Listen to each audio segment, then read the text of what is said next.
And so next we're going to talk a little bit about outline and how to navigate a Miro and Mural board. When you have something really large, you can try and indicate, hey, move over here, move over there. But there are a couple of ways that, in my opinion, are much more effective. One is to try and use the frames. So the frames on the left have a list of the elements that you have on the board. So for example, you click over here and it will show you that frame. So when you click over here, you'll jump to this frame. So that's pretty useful. And the same goes for everything else. When you click it, it'll jump to that area. Marketplace. And so one of the things that I came up with to basically navigate to those sessions is to create internal links that go in between the elements inside the board. So when you click to this, you see there is like a Miro.com board, and then there is a query string move to widget equals. So that basically moves your view into that space. So if we click this one, we go down to this element. And then you click to marketplace again and you go back to the main space. And same goes for everything else. So we use a combination of the frames and the internal links to navigate the board in a nifty way. This is pretty easy to implement. The way you do it is if you right click, you get a link to, you get info, you get copy link. So link to will create a link from this. What you want is to copy the link off this element. So the link is then copied, and then you go up here and just for shits and giggles, let's duplicate this. And if we right click, and there's also a shortcut, Control K. You can edit the link and put in that URL and confirm it. And this link can go anywhere. By the way, if you copy paste it, what happens is you get this thing, which I don't really like personally. Maybe it's a little bit faster when you click that. It will actually open a new window, which is kind of shitty. So I don't like that. I don't like this approach. Some people might, but yeah. So that's kind of like the other thing that I've seen happening very often. People just pasting the link. I personally prefer those internal links because I think there are more seamless way to navigate around your board. So yeah, you can put a link on icons. You can put a link, I think, on text as well. So you can see link to. You can put in that link, and this also goes down to that space. So yeah, this is one idea to navigate your board. Actually, there's one final thing, which I think is pretty important, that is connected with the frames. Frames can be added by anyone on Miro, any editor on Miro. So you see right now I have like frame 1 to 5. And actually in this space, someone requested to keep all days of the open space present. So what happened was, and I'm gonna demonstrate real fast, we basically just cloned this, and that created basically 90 frames. So we had to rename all those to remove copy off in front. And in my opinion, this is somewhat useless. It's too long. Like some people argue, oh, no one uses that. Well, it depends how you design it. If you design it like with hundreds of elements, then yes, people will not use it.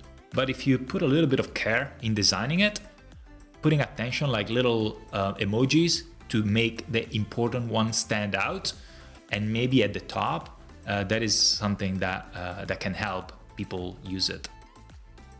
Now, one thing that I wanted to show you is if we share this. So let's first make sure that those frames are locked. So I'm gonna select this whole shebang and lock them, and just like make sure that only I can unlock, so there is no way that that's a bug. So when I look at S1 just up here, I'm still able to move it around in the outline. So that's really, in my opinion, a bug. If I lock the frame, I shouldn't be able to mess up that frame list. But really in the in here, like anyone can do whatever they want. on top of adding stuff. So yeah, just be aware of that. And even if you put stuff at the top, people might accidentally move it around. To me, that is just a bug. Since we are on this topic, another thing that is interesting to know is that you can hide some of those frames. So for example, you don't want to show the marketplace or the principles. You, as the owner, can hide that so that people won't see it. And this is good when you want an incremental journey through your facilitation. So if we go back to this other side, you'll see that now this is like hidden for now. And that, at least that you cannot control as a visitor. It's hidden, there's nothing you can do, but wait for it to be revealed. So how does Mural handle this navigation? I think a lot better.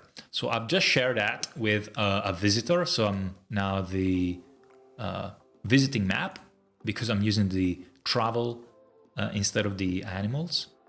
And so as you see, I'm basically in front of those two. I cannot move them. We kind of like already looked at that a little bit. The other thing that can happen now is if I want to add those elements to the map, to the outline of this, I can right click and add to outline. By default, areas that you add to your mural are not added to the outline. This is different from Miro, where whatever frame you add ends up in your frame list. Here, an area doesn't necessarily go into your outline. You have to say it, I want this in the outline.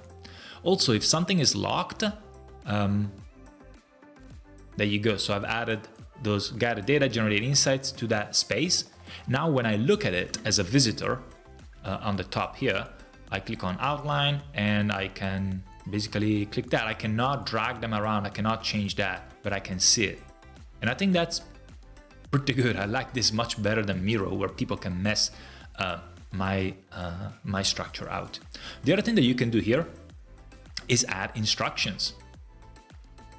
These, in my opinion, are pretty good because instead of having descriptions inside your frames, you can keep them at that level. And as you've seen, only one is enlarged. So in this case, that one is kind of like reduced.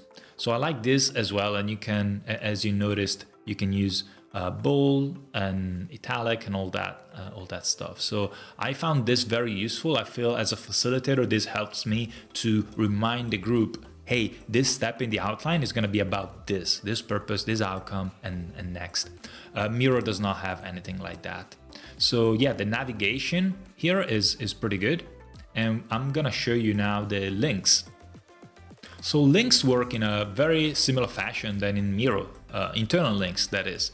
This is another open space that I've designed inside Mural, and you can see here there are like the spaces, and the outline here doesn't have all the sessions because I thought that was going to be overwhelming for the 60 people that were going to be part of this open space. Instead, what I came up with is this basically marketplace / list of links.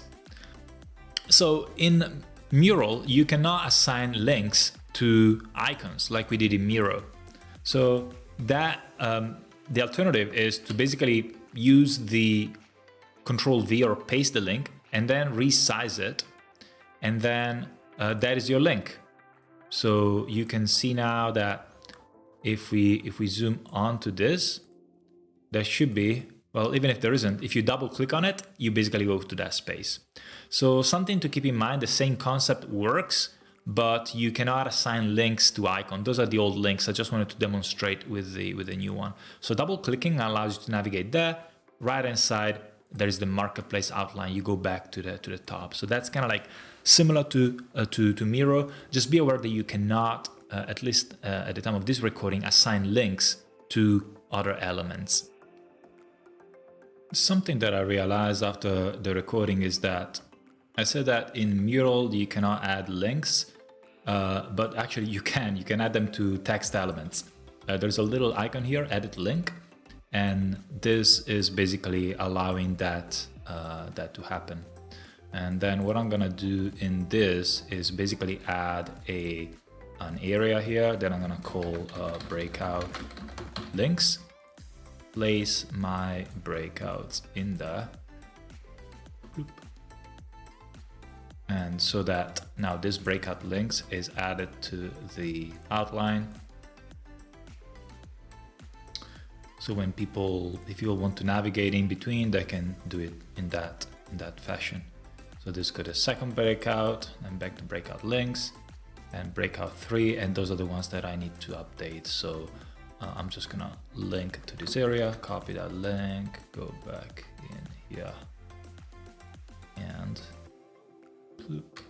so once you know roughly how many people you have, you can basically add more of this. And yeah, this is really it.